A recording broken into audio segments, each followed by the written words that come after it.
नमस्कार दोस्तों, क्या आप जानते हैं कि साल 2026 में एक ऐसा दिन आने वाला है जिसे सनातन धर्म में अत्यंत पुण्यदायी माना जाता है। एक ऐसा दिन जिसके बारे में धार्मिक मान्यता है कि श्रद्धा और नियम पूर्वक किया गया व्रत मनुष्य को वर्ष भर की सभी एकादशियों के समान पुण्य प्रदान कर सकता है। एक ऐसा दिन जब भगवान श्री हरि विष्णु की विशेष कृपा प्राप्त करने का अवसर मिलता है। जी हाँ, मैं बात कर रहा हूं निर्जला एकादशी की। लेकिन दोस्तों, इस वीडियो का अंत तक अवश्य देखिएगा, क्योंकि आज हम केवल तिथि और समय ही नहीं जानेंगे, हम जानेंगे निर्जला एकादशी कब है, एकादशी तिथि कब शुरू होगी, पूजा का सबसे शुभ समय क्या है, व्रत का पारण कब होगा, भीमसेन और निर्जला एकादशी की अद्भुत कथा क्या है, इस दिन कौन सी 3 गलतियां नहीं करनी चाहिए, कौन से दान सबसे अधिक पुण्यदायी माने जाते हैं और आखिर क्यों इस व्रत को सभी एकादशियों का सार कहा जाता है। तो चलिए शुरुआत करते हैं। सबसे पहले जानते हैं वर्ष 2026 की निर्जला एकादशी की तिथि। तो 24 जून को शाम के 6:12 PM तक 10वीं तिथि रहेगी। उसके बाद एकादशी तिथि का आरंभ हो जाएगा। उदया तिथि के अनुसार निर्जला एकादशी का व्रत 25 जून 2026 गुरुवार को रखा जाएगा। भगवान श्री हरि की पूजा का विशेष शुभ समय दिन के 10:39 AM से दोपहर के 2:09 PM तक रहेगा। वहीं व्रत का पारण 26 जून को सुबह 5:25 AM से सुबह 8:13 AM तक किया जाएगा। दोस्तों, अब प्रश्न आता है कि आखिर निर्जला एकादशी इतनी महत्वपूर्ण क्यों मानी जाती है। तो धार्मिक मान्यताओं के अनुसार वर्ष भर में आने वाली सभी एकादशियों में निर्जला एकादशी का विशेष स्थान है। इस दिन भगवान विष्णु की उपासना और आत्म संयम का विशेष महत्व बताया गया है। कहा जाता है कि यह व्रत केवल शरीर का उपवास नहीं, बल्कि मन, वाणी और विचारों की शुद्धि का भी पर्व है। अब सुनिए निर्जला एकादशी की वह कथा जिसे जाने बिना यह व्रत अधूरा माना जाता है। महाभारत काल की बात है।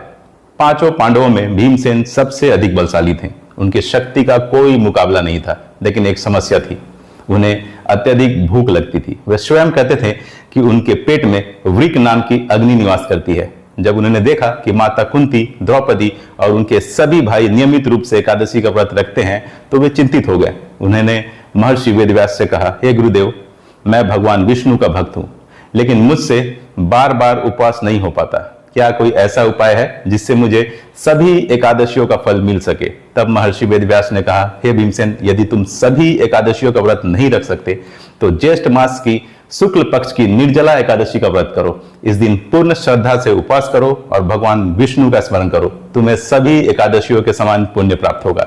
भीमसेन ने ऐसा ही किया। इसी कारण इस एकादशी को भीमसेनी एकादशी और पांडव एकादशी भी कहा जाता है। दोस्तों, अब जानते हैं व्रत की तैयारी कैसे करनी चाहिए। तो व्रत से एक दिन पहले सात्विक भोजन करें, अत्यधिक मसालेदार भोजन से बचें, क्रोध और नकारात्मक विचारों से दूर रहें। पूजा में उपयोग होने वाले तुलसी दल अर्थात तुलसी के पत्ते एक दिन पहले ही तैयार कर लें। धार्मिक मान्यता है कि एकादशी के दिन तुलसी के पत्ते नहीं तोड़ने चाहिए। अब बात करते हैं निर्जला एकादशी की संपूर्ण पूजा विधि की। तो 25 जून की सुबह आपको जल्दी उठना है। उसके बाद स्नान के जल में थोड़ा गंगा जल मिला सकते हैं। स्वच्छ अथवा पीले वस्त्र धारण करें। घर के मंदिर की सफाई करें। एक चौकी पर पीला वस्त्र बिछाएं। उस पर भगवान विष्णु और माता लक्ष्मी की प्रतिमा या चित्र स्थापित करें। सबसे पहले दीप प्रज्वलित करें। भगवान गणेश का स्मरण करें। फिर भगवान विष्णु और माता लक्ष्मी का ध्यान करें। भगवान को पीले पुष्प अर्पित करें, चंदन अर्पित करें, धूप और दीप अर्पित करें, तुलसी के पत्ते अर्पित करें, फल और नैवेद्य अर्पित करें। यदि संभव हो तो पंजीरी, मखाने की खीर या सात्विक भोग अर्पित करें। इसके बाद विष्णु सहस्त्र नाम का पाठ करें। यदि विष्णु सहस्त्र नाम का पाठ संभव ना हो तो कम से कम 108 बार ओम नमो भगवते वासुदेवाय मंत्र का जाप करें।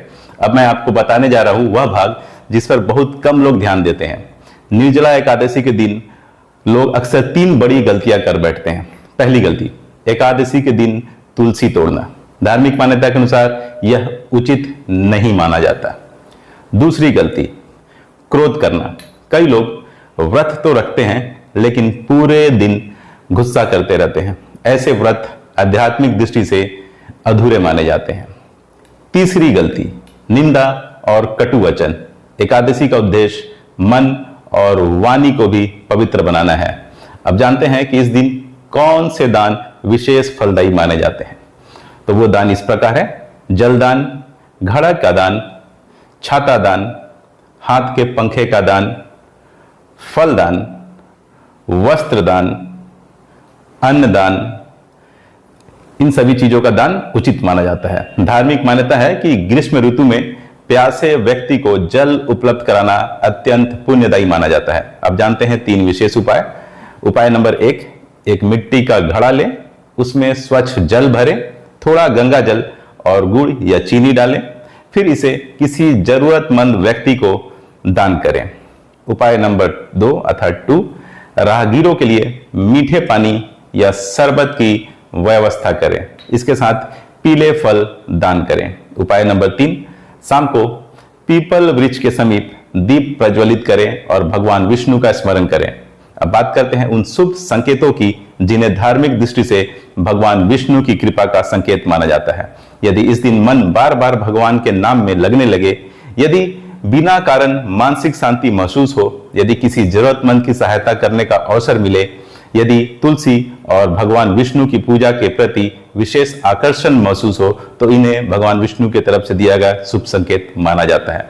तो दोस्तों, एक बात हमेशा याद रखिए, निर्जला एकादशी का वास्तविक उद्देश्य केवल भूखे प्यासे रहना नहीं है, बल्कि आत्मसंयम, अनुशासन, करुणा, सेवा और भगवान के प्रति समर्पण है। अब सबसे महत्वपूर्ण बात, व्रत का पारण। अक्सर लोग पूरा दिन व्रत रखते हैं लेकिन पारण में गलती कर देते हैं, इसलिए समय अवश्य याद रखें। निर्जला एकादशी व्रत का पारण 26 जून को सुबह 5:25 AM से सुबह 8:13 AM तक किया जाएगा।